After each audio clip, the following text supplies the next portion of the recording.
Everybody carries this around. I give lectures, and every single person almost has a cell phone. Right. That wasn't true 15 years ago. But it's not part of our body. So if AI says something, it's not part of who we are. But we're going to actually merge together. We're not going to carry around a separate part. We'll do that with virtual reality. We'll actually see things, and it'll actually go inside our brain. Ultimately, we can do a full brain-machine interface, meaning that we can, ultimately, yeah, this is going to sound pretty weird, but achieve a sort of symbiosis with artificial intelligence. Could you imagine that one day we would be able to download our human brain capacity into a Optimus? Yes. I think that is, I'm not saying this is, I think it is possible, I think, to do that. It is possible. Which would be a different way of eternal life, because we would also download our personalities into a body.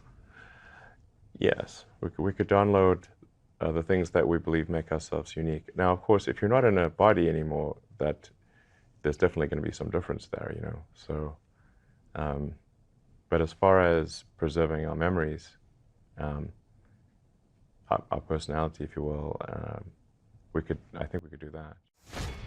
I mean, you can see with virtual reality, you just look at the world, and things you look at will be, it will tell you what's going on with them. You'll see the world with a much more comprehensive view of it. But that's, for you, that's what the singularity really is, right? I mean, the singularity is when we actually merge, we'll combine with AI, and it'll make us 1,000,000 times smarter. I think I'd recommend people read Ian Banks.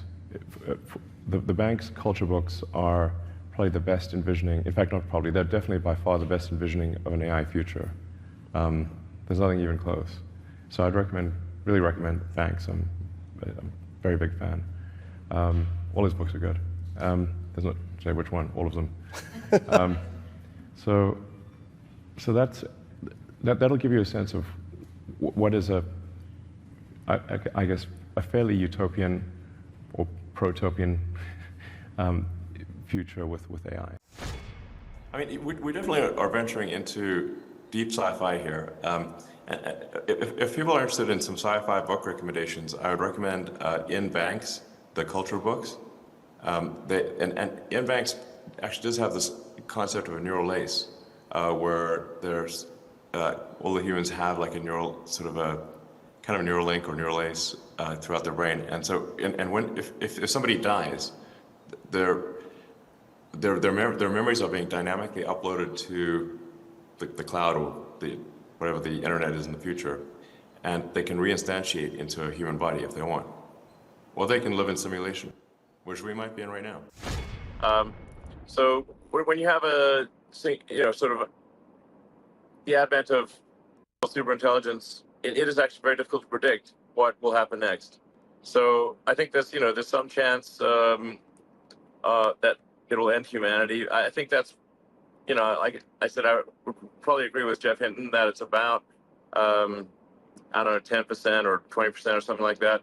And then I think I think that the probable positive scenario outweighs the negative scenario. It's just that it's difficult to predict exactly.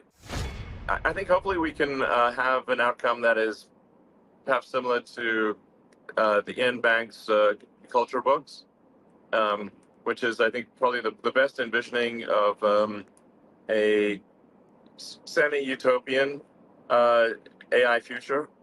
And I think the best we can do is it's definitely going to happen.